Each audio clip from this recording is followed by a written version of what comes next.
This is the DelightBox. It's a more efficient version of a traditional tray and lid solution. Now, let me show you how to pack it.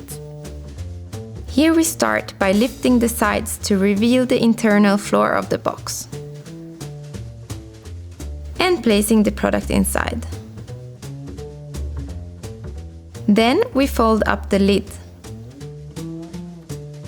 It's important to remember that these corners fold inwards and the sides of the lid fold over the outside of the tray.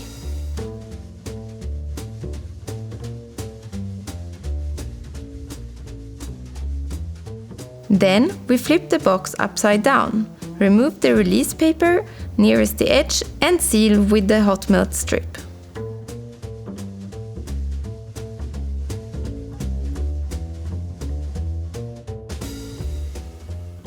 When the package arrives, the consumer opens it with a tear strip.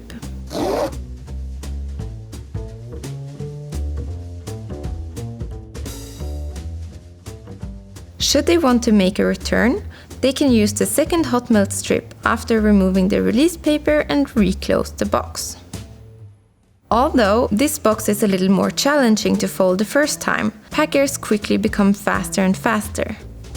DelightBox, the speedy one-piece alternative to traditional tray and lid solutions.